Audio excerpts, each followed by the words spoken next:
Merci de votre fidélité et bonne fête de Pâques à toute la communauté chrétienne qui regarde ce journal. Bienvenue à cette édition. Les titres, c'est tout de suite. Une grande figure de la classe politique sénégalaise nous a quittés ce 9 avril. Ibrahima Sène, membre fondateur du Parti pour l'indépendance et le travail, s'est éteint ce dimanche. Le chef de l'État Macky Sall s'incline devant la mémoire d'un combattant acharné de la démocratie et des libertés. La résurrection du Christ célébrée ce dimanche de Pâques dans la région de Saint-Louis. La communauté chrétienne a prié pour la paix dans un contexte de tension politique. Pour la relance de l'entreprise Domitexca, les travailleurs de la société en faillite s'engagent sans activité et sans salaire depuis sa fermeture. Ils invitent les bonnes volontés et notamment le maire de Kaolack à financer le redémarrage des activités. Voilà pour les titres. Le développement, c'est tout de suite.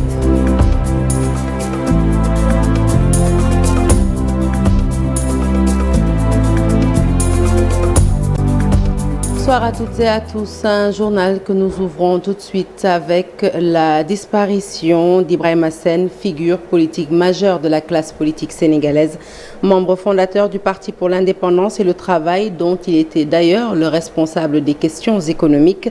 Ibrahima Sène a été de toutes les grandes luttes du peuple sénégalais. Il s'est illustré particulièrement pour son engagement dans les deux alternances démocratiques qu'ont connues le Sénégal. Voici un pan de sa vie et de son œuvre avec Ibou Diouf. Ibrahima Sène avait plusieurs cordes à son arc. Il était journaliste, ingénieur, homme politique et chanteur aux heures perdues. L'homme a connu des périodes difficiles à cause de ses convictions idéologiques. Le communiste. Ibrahima Sène est né le 1er mai 1946, chargé des questions politiques et économiques du PIT, le communiste Ibrahima Sène était un iconoclaste. Il disait ce qu'il pensait. Un oiseau de plus en plus rare en politique. Ibrahima Sène aura révolutionné le monde de la politique en traversant les âges. Il était là pendant les indépendances. Il a vécu la crise politique de 1968. Ibrahima Sène a bravé le monopartisme de Léopold Sédar Senghor et il a accueilli le multipartisme du président Abdou Diouf. Il a accompagné Maître Wade avec le FAL 2000 au palais présidentiel. Il était encore avec le président Macky Sall. Ibrahima Sène était un responsable et membre fondateur du PIT. Communiste, convaincu et défenseur des droits des travailleurs, Ibrahima Sène était l'un des rares compagnons de feu Ahmad Dansokho à croire encore au développement et à l'épanouissement de l'homme par son travail. Ibrahima Sène a fait ses études scientifiques au lycée Malick Sy de Thiès, la belle époque où l'ado s'initie à la salsa en taquinant le micro pour l'orchestre du lycée. Adepte du communisme, ses certitudes marxistes alimentent la toile de fond de Horeca, le canard du lycée. Il s'improvise piscopie et se servira de sa plume pour dénoncer les conditions d'études de ses camarades et la rigueur outrancière de ses voyants. Il sera exclu à la fin de l'année. Le lycée Valdiodio Ndiaye de Kaolack accueille le natif de Saint-Louis. Il y fait la terminale D et décroche le bac en 1967 pour le grand bonheur de ses parents restés à Mékhé.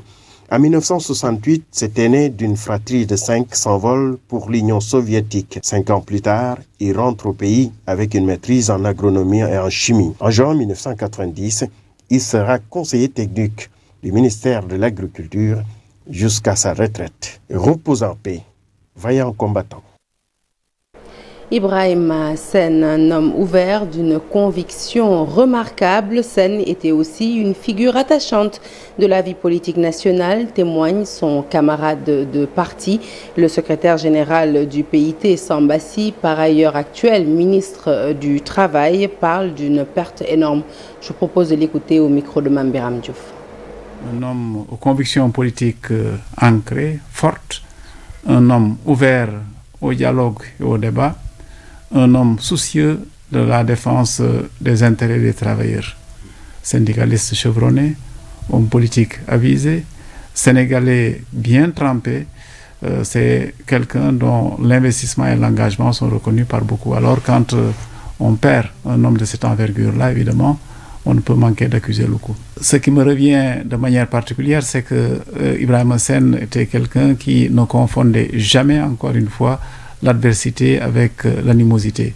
Il pouvait dans le débat être vigoureux, il est très rigoureux dans le débat, il est sévère du point de vue de l'argumentation et de la révélation des failles ou des béances des arguments de ses vis-à-vis, mais jamais il ne perdait de vue que, au fond, nous cherchions ensemble à construire pour le meilleur. Et le chef de l'État, Macky Sall, rend hommage à un patriote sincère. Dans son tweet, le président de la République dit avoir appris avec tristesse le décès du doyen Ibrahima Sène. Je rends hommage à un combattant acharné de la démocratie et des libertés, un intellectuel disponible et généreux. Je présente mes condoléances à sa famille, au PIT et à toute la classe politique, a réagi le chef de l'État sur son compte Twitter. Le responsable des questions économiques au Parti de l'Indépendance et du Travail est décédé à Dakar dans la nuit de samedi à dimanche. Sa levée du corps est prévue ce lundi 10 avril à l'hôpital principal de Dakar à partir de 10h, suivi de son enterrement dans sa ville natale de Ngaye Mékhé. Paix à son âme. La messe du dimanche organisée à Saint-Louis pour célébrer la résurrection de Jésus-Christ. La communauté catholique dans son ensemble a prié pour la paix au Sénégal en cette période de vive tension politique. Ousseynou Diop et Habib Seck ont assisté à cette messe compte rendue. Après 40 jours d'abstinence, la communauté catholique de Saint-Louis a organisé une messe de communion à la cathédrale, accompagnée par la chorale.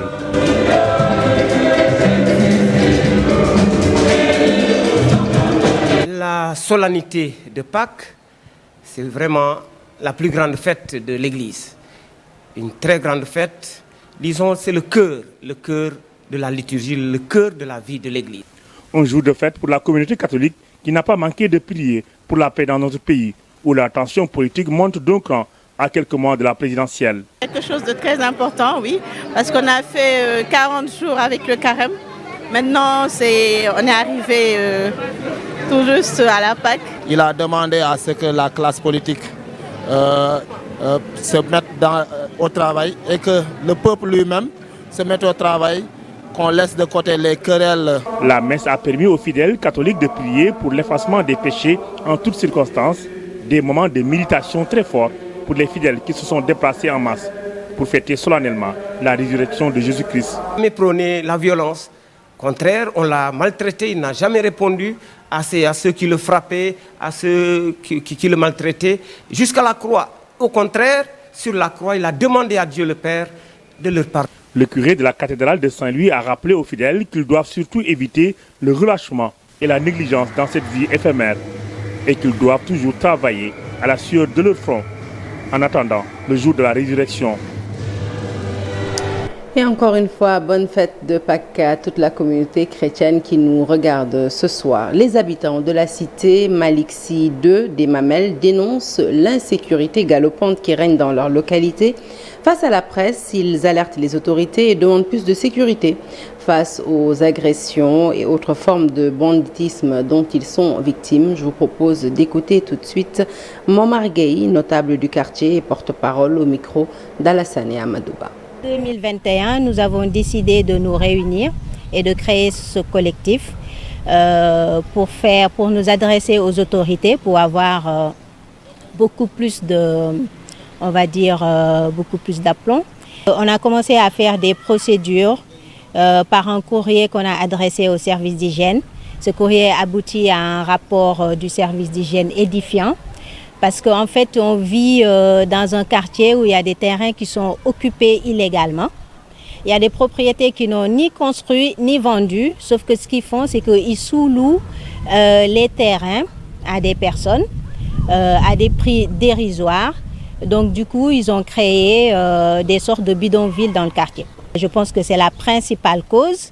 Parce que tout le monde sait que quand il y a en fait des bidonvilles, ça amène une population et des problèmes qui vont avec. On a initié une pétition avec plusieurs signataires.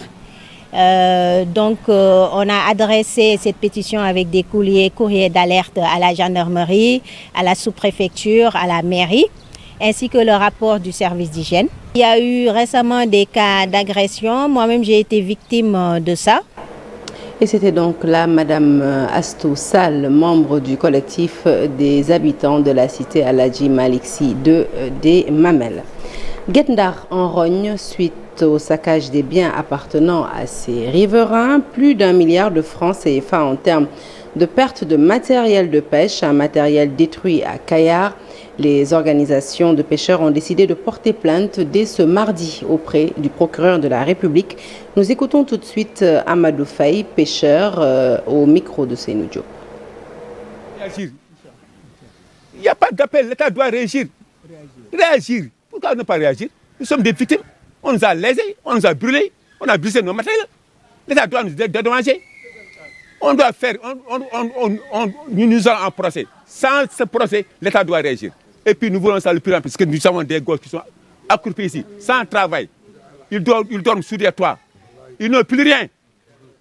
Et puis on va se battre. Hein. Nous cachons la vérité. Ce qu'ils sont en train de dire, ce n'est pas vrai. C'est faux. Ce qu'ils sont, et puis c'est une bataille médiatique. Ils nous ont devancés. Mais nous serons derrière eux. Puisqu'on ne peut pas attendre une nuit, saccager des maisons, brûler des personnes. Ça, c'est ignoble. Je vous l'annonçais en titre, sans activité et sans revenus depuis bientôt 10 mois, les travailleurs de l'entreprise Domitexka Saloum Broie du Noir, ils invitent les autorités, notamment le maire de Kaolack, à financer l'apport nécessaire à la relance des activités de leur société. Idrissa Kanté est délégué des travailleurs de la défunte entreprise. Je vous propose de l'écouter au micro d'Abdoulaye Anne. Nous, les travailleurs de Domitexka, ça dit ex-Sotiba et de Sotiba, sont dans des difficultés. Donc voilà 10 mois qu'ils ne sont pas en activité, qu'ils sont en chômage. Et ça, c'est pas normal. Pourquoi? Parce que depuis le 19 juin, les Allemands ont donné de l'argent, la coopération allemande a donné de l'argent à Domitexka, une somme de 3,7 milliards pour la relance de l'usine. Et en même temps, payer les passifs. Selon lui, lui, qui doit donner le fonds de roulement, ça fait plus de 6 mois, 7 mois qu'il fait des va-et-vient, qui tourne autour du pot avec les banques. C'est la cause pour laquelle que le projet ne peut pas se démarrer. Les Allemands ont respecté leurs engagements, l'État a respecté son engagement, c'est Serigne Mboup et les banques qui restent. Et d'ici 1 mois, si le projet ne s'est pas décanté, les Allemands vont récupérer leur subvention, qui est de 3,7 milliards. On appelle le président de la République et le ministre de l'Industrie, M. Moussa Diop, d'intervenir le plus rapidement possible. Sinon, le projet risque d'être caduc. La commune de Saly a abrité une rencontre d'échange entre représentants des pays membres de la CEDEAO. Les débats ont porté sur la nécessité de créer au sein de l'Union un indice de nature à évaluer les jalons posés en matière de développement humain, notamment en termes d'égalité hommes-femmes. Nous écoutons Fatou Soussar, elle est présidente de la Commission du développement humain et des affaires sociales au sein de la CEDEAO. Elle s'exprime au micro de Ndeye Matidien et Mamadou Gueye. Déterminer le plan stratégique pour les années à venir et que nous avons eu à réaliser à Accra. Et nous allons poursuivre et finaliser ce travail-là, mais surtout faire le point sur le travail fait par les 15 points focaux et voir comment nous allons progresser pour le futur. Parce que le Centre Genre est dans une démarche d'institutionnalisation du genre au niveau de toutes les institutions de la CEDEAO, c'est-à-dire à la fois dans la commission, mais des structures représentées au niveau des différents États, y compris aussi au niveau des 15 États membres. Donc nous avons besoin de faire l'état des lieux de quelle est la situation de l'égalité des genres dans nos différents pays. Ce qui nous permettra par le futur de pouvoir avancer de manière beaucoup plus scientifique, beaucoup plus technique sur les objectifs que nous sommes fixés et de pouvoir évaluer étape par étape notre ligne de progression. Et c'est dans ce sens-là que nous parlons de données, de bases de données que nous allons mettre en place, qui sera accessible à tout le monde à travers un site web, qui nous permettront de voir où en est où en sont les 15 pays de la CEDEAO dans chacun des différents domaines, que ce soit le domaine économique, politique ou social. Quand je parle du domaine social, par exemple, nous devons avoir tous les indicateurs sur tout ce qui est l'éducation, sur ce qui est la santé. Dans le social, tout ce que sont les questions de violence, l'accès à certains services sociaux, la participation politique, la question de la gouvernance. Et cela nous conduira, nous l'espérons, l'année prochaine à avoir un indice comme l'indice Mo Ibrahim, qui l'espérons sera attendu par tout le monde, qui permettront chaque année de faire l'état du point. Adhérer dans les groupements d'intérêt économique, la nouvelle trouvaille des femmes afin d'économiser de l'argent, mais aussi de soutenir leurs époux dans leur foyer. Dans la banlieue dakaroise, nombreuses sont les femmes qui l'ont compris. Toutefois, l'accès aux prêts bancaires et le manque de financement demeurent des entraves à la création de leurs propres entreprises. Le reportage est signé Habib Faye.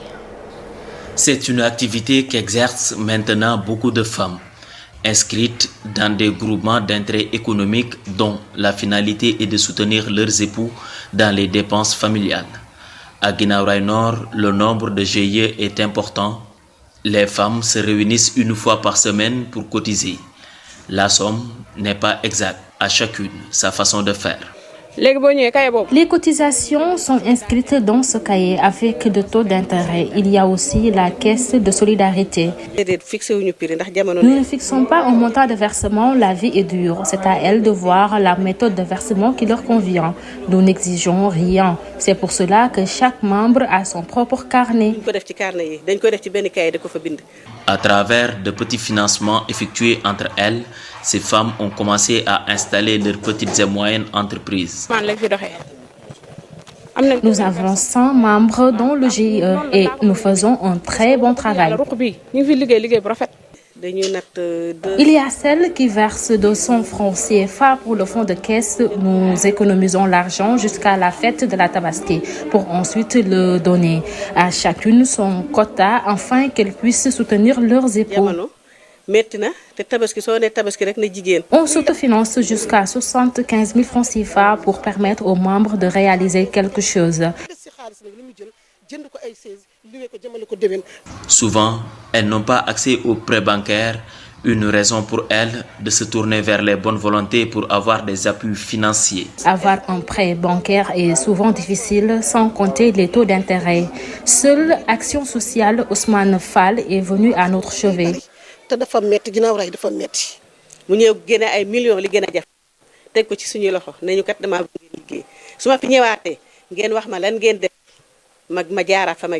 Pour ce faire, des points focaux sont créés dans la commune pour faciliter l'accès au financement. Nous sommes venus ici les accompagner, leur donner aussi des financements. Maintenant, c'est à elles de voir comment faire pour l'investir entre elles. Et aussi, nous sommes allés voir d'autres groupements pour les soutenir. Pour aider la personne, on n'a pas besoin des matériels. Non, il faut sortir de votre propre poche pour les financer. Et c'est ce que nous faisons. Les tontines sont souvent sujets à polémique. Pour éviter d'avoir des problèmes entre elles, les coordonnatrices de chaque GIE ont scellé les contrats des membres à la police. En présence du ministre du Développement communautaire, de l'équité sociale et territoriale, Samba Ndiobenka, la direction du Fonds de solidarité nationale a procédé à la distribution de 688 kits alimentaires aux nécessiteux. La cérémonie de remise de dons s'est déroulée à Dara en présence de plusieurs autorités religieuses et locales. Dr Khalidouba est le directeur du Fonds de solidarité nationale. Il nous en dit plus au micro de Mamadou Moustapha Ndiaye et Sidi Thiam. Dans le cadre de notre opération Solidarité Ramadan, pour la distribution de kits alimentaires destinés à la couche vulnérable. Et aujourd'hui, à Linguère, nous avons distribué 6080 kits destinés aux 19 communes du département. Et ces kits également sont composés de 50 kg de riz, 10 kg de sucre et 10 litres d'huile. Et nous avons choisi de faire la cérémonie de lancement ici dans la commune de Dara ou peut-être en collaboration avec les élus et la mairie. Et ils ont fait un ciblage tout en se basant sur le cadre harmonisé où ils ont choisi les écoles coraniques, les imams. À la une de l'actualité politique, Idrissa Seck qui invite la jeunesse à la préservation des patrimoines et biens publics. Le leader de Réumi, par ailleurs président du Conseil économique, social et environnemental, a présidé hier une cérémonie de partage de Ndogu coïncidant avec la fin du carême chrétien. Il en a ainsi profité pour appeler les jeunes à plus de retenue à quelques mois de l'élection présidentielle. Le voici au micro de Mambiram Diouf. Être au service du pays, être au service de notre continent, être au service de l'humanité, tel est le seul sens de mon combat politique et c'est à cela que j'invite la jeunesse de mon pays. Cela n'inclut pas de brûler, de casser, de détruire. Cela implique de rassembler des pierres, de construire, de labourer nos champs et d'être bienveillants envers nos pères et mères. Je voudrais terminer par l'hymne à la jeunesse en vous mettant ou en vous faisant entendre, puisque là, malheureusement, l'équipe n'a pas pu mettre en place des écrans géants. Tout était prévu à la piscine olympique. Mais à la dernière minute, on nous a exhibé une note disant que c'est le préfet de Dakar qui interdisait l'événement. Là-bas, à la piscine olympique, nous nous sommes pliés et nous nous sommes mis ici devant chez nous et nous avons obtenu formellement l'autorisation d'occuper la rue pendant quelques minutes. Donc on ne restera pas longtemps non plus après. Nous serons jusqu'au bout respectueux de la loi et nous invitons nos autres collègues acteurs politiques à en faire autant. Et sur le même registre, d'éminents universitaires, professeurs, hommes politiques et chefs d'entreprise se sont retrouvés à Thiès dans le cadre d'un forum, un forum au cours duquel ces universitaires ont appelé les jeunes à une grande mobilisation citoyenne pour défendre la République et la démocratie. Le reportage est de Cheikh Anta Diop et Saïla Tia. Hommes politiques, des membres de la société civile, tous se sont prononcés sur le thème « Défendre la République, la démocratie pour la paix et la stabilité dans notre pays ». Comme il ressort de nos observations, à l'approche des élections présidentielles de 2024, le spectre de la violence et des menaces sur la paix et la stabilité de notre pays sont perceptibles. Des antagonismes de toutes sortes, instrumentalisés, sont observés dans l'espace politique. Ils constituent des menaces sérieuses pour nos entreprises, un frein à l'investissement et à la création d'emplois, surtout pour les jeunes. Pour Mohamed Boun Abdallah Dionne, ancien Premier ministre, il n'existe aucun pays dans ce monde qui a pu se développer sans avoir la paix et quelle que soit l'importance de ses ressources naturelles et la qualité de ses ressources humaines. Sénégal Bobo, c'est nos institutions, c'est la paix civile, c'est le dialogue, c'est la contradiction des idées et ce n'est pas la tension permanente, ce n'est pas également la force. La démocratie n'est pas qu'électorale. Elle n'est pas que démocratie électorale. Elle est d'abord un état d'esprit. Et cet état d'esprit s'exprime par notre rapport avec le bien commun, avec l'intérêt général, avec le consensus. Devant ce parterre d'universitaires et d'éminents acteurs politiques, le comité d'initiative appelle les jeunes à une prise de conscience de ces menaces perceptibles sur notre environnement, à une grande mobilisation citoyenne en réponse au nom de la République et la démocratie. Défection dans les rangs de Pastef Keur Massar. La responsable des femmes premières adjointes au maire de Keur Massar Nord ainsi qu'un groupement de femmes ont décidé de tourner le dos à Ousmane Sonko pour adhérer à l'APR. Elles ont fait face, ces femmes, à la presse ce dimanche pour matérialiser leur choix et exposer leur doléance au chef de l'État, Macky Sall. Nous écoutons tout de suite Madame Lalaba, responsable politique à Keur Massar. Elle s'exprime au micro d'Al-Hassan et Amadouba. Nous sommes vraiment déçus par certains responsables au niveau au Sénégal parce que les gens incitent les jeunes à faire du mal, à se bagarrer, à faire beaucoup de qui. Tous les jeunes sont presque dans les prisons. C'est ce qui nous a motivés pour faire cette déclaration. Nous sommes vraiment déçus. On a vu que le président Macky Sall est vraiment stable. Nous lui demandons solennellement de faire sortir les jeunes qui sont dans les prisons. Moi-même qui vous parle, j'ai quelqu'un de très proche qui est à la prison suite aux événements du 30 mars dernier. Donc on voudrait vraiment aller accompagner Madame le maire qui quitte le PASTEF pour aller à l'APR. Les financements qui passent sous le nez des femmes au niveau de Keur Massar, qui est un nouveau département. Nous avons vraiment beaucoup de difficultés. Le département est gagné par l'opposition. Nous ne voyons pas ce que l'État fait parce que l'opposition perturbe le fonctionnement du département.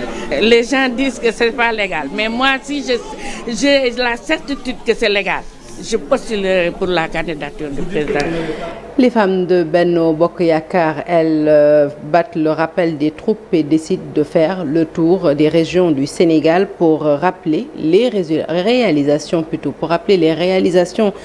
du chef de l'État et plaider en faveur de sa candidature pour la présidentielle de 2024. Face à la presse ce dimanche, Ndeye Marième Badiane, présidente nationale, compte rédiger une résolution qu'elle va porter avec ces femmes au niveau des préfets des 47 départements. Je vous propose de l'écouter. Elle s'exprime avec Alassane et Diafaraba. De Benno donc se sont réunis ici aujourd'hui en présence avec à leur tête le brillant conférencier, le ministre d'État Dr Cheikh Kanté, qui a été de fort belle manière le porte-parole de tous les ministres de la République pour porter au devant de la scène les réalisations de Monsieur le Président de la République. Nous, femmes de Benno, nous serons donc les relais pour vulgariser toutes les réalisations de Monsieur le Président de la République. Et nous allons rédiger une résolution qui sera portée au niveau des préfets des 47 départements pour exiger, nous, femmes de Benno Bokk Yakaar et de la grande majorité présidentielle, la candidature de Monsieur le Président de la République. Et voilà qui met fin à ce journal que je suis ravie de vous avoir présenté. L'actualité se poursuit sur toutes nos plateformes digitales, notamment sur le site www.igfm.sn. Restez avec nous un peu plus tard dans la soirée. Pape Cheikh Diallo et son équipe pour Quartier Général. Excellente suite de programmes sur la télévision Futur Média. Excellent week-end pascal à la communauté chrétienne qui nous regarde et bonne soirée.